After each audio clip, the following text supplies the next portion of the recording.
Hello students, today I have come with the story Going Places. This has been written by A.R. Barton. This is for the students of class 12th from their book Flamingo. Students, this story Going Places is, you can say, a fantasy. In the story there are mainly two characters. They are friends, classmates of same age. But you will see in the story that how much difference they have in their characters and thinkings. Sophie and Jancy. These are two girls and protagonists of the story, main characters of the story. They are classmates and they are just planning. As you see that in teen age, lots of imaginations and ambitions come to our mind, come to the mind of the children, minds of the children. तो ये बच्चे क्या सोचते हैं? They are from lower middle class families. Their parents are working in biscuit factories traditionally.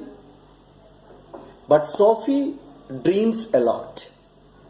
She says that she would be a manager. If she could not be a manager, she would be an actress. Actress भी नहीं बन पाएगी, model बन जाएगी, dress designer बन जाएगी और ultimately कुछ नहीं कर पाई तो बुटीक तो खोल ही लेगी. This all was her dream. जबकि Jancy, she was realistic and she knows that all these things which Sophie is dreaming for is not possible for them because उसके लिए पैसे की ज़रूरत है और पैसे का मैनेजमेंट परिवार में नहीं हो सकता. तो उनको पता है कि उनका भी जो फ्यूचर है वो बिस्किट फैक्ट्री ही है और अल्टीमेटली जो काम वो कह रही है उसके लिए बहुत पैसा चाहिए और बहुत पढ़ाई चाहिए जो उनको करना नहीं है. Just after the completion of that study in which they are enrolled that time, उसके बाद उनको शायद बिस्किट फैक्ट्री में लगा दिया जाएगा काम करने के लिए. That was the reality which Jancy thinking, the Jancy is thinking.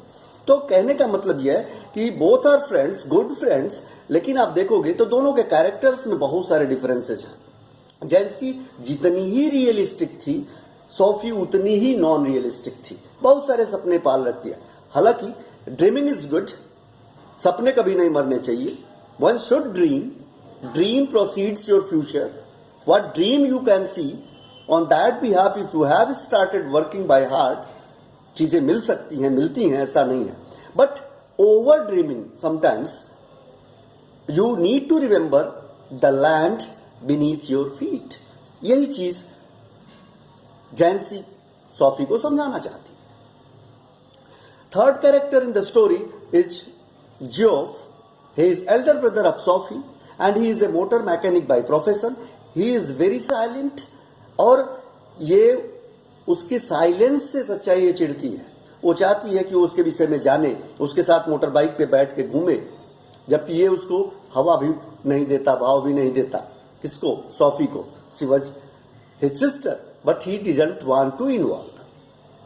Even Sophie's father, he was a hard-working man. His mother, her mother, she was also a hard-working lady, house lady, and they both were not involved in any of the talk of Sophie. तो इस सब चीज को देखते हुए Sophie सबका ध्यान अपने तरफ अट्रैक्ट करना चाहती है. तो once she frames a story और कहती है Danny Casey was a football player, well known football player, और घर में जाके बताती है कि I have met with him. अब आप ही सोचो कि परिवार के लोग तो जानते ही हैं कि हमारा बच्चा कितना जा सकता है, किससे मिल सकता है, क्या कर सकता है, और ये जो है घर के ही लोगों से झूठ बोलती. तो कोई इसकी बात पर केयर नहीं करता. बट वो झूठ इतना ज्यादा बोलती है कि अब उसको वो झूठ ही सच लगने लगता है. कहा जाता है ना कि continuously if you are speaking lies, तो वो झूठ ही सच हो जाता है. वही चीज इसके साथ हो जाता है. And fortunately there was a tournament in which Danny Casey, that popular player, was to come. और सारे परिवार वाले जाते हैं वहां देखने के लिए। तो ये भी वहां जाती है। ये तो पूरा सबसे बताई। अब इसको अपना इज्जत खुद से बचाना है, तो ये कह रही है कि ही हैड सेड क्यों आएगा मिलने के लिए। और जब स्क्रीन से सामने ग्राउंड पे सबको डैनी कैसी नहीं दिखाई देता, तब ये बाहर निकल के आती ओनली टू शो दिस कि वो इससे मिलने के लिए वहां से हटा है। But finally he never comes to her real life, क्योंकि उसका तो इससे कोई जुड़ाव ही नहीं था। But he always lives in this girl's imagination. तो she becomes sad after coming from that tournament, and she is rather sad because family members will make a fun of him. उसका मजाक उड़ाएंगे कि ऐसा ऐसा बोलती है, वो उसको जानता भी नहीं। दूसरी चीज, she was upset to see Jancy over there. Jancy was there also in that game, and she thinks कि Jancy was a loud mouth girl. Loud mouth, वो गंभीर तो थी, बट लाउड माउथ क्या कि वो जो है एक जगह से आरोगेटिंग, एक जगह से दूसरी जगह बात बड़ी तेजी से, जैसे कुछ लोगों में ये होता है कि आप उनसे कह के, और अगर खासकर ये बता दीजिए कि प्लीज आप किसी से बताइएगा मत, तो हर किसी को यही कह के वो बता देंगे कि प्लीज आप किसी को बताइएगा मत, और बातें फैलती रहेंगी। तो this type of girl Jancy was in the mind of, especially in the mind of Sophie. So आप देखोगे कि स्टोरी पूरी जो है वो फैंटेसी है। सोफी नॉन रियलिस्टिक है, जैंसी रियलिस्टिक है, और लगातार अगर कोई नॉन रियलिस्टिक है, डे ड्रीमिंग में रहता है, हकीकत से परहेज करता है, तो one day he has to suffer. So students, hope कि आपको स्टोरी पसंद आई होगी, अच्छी लगी होगी।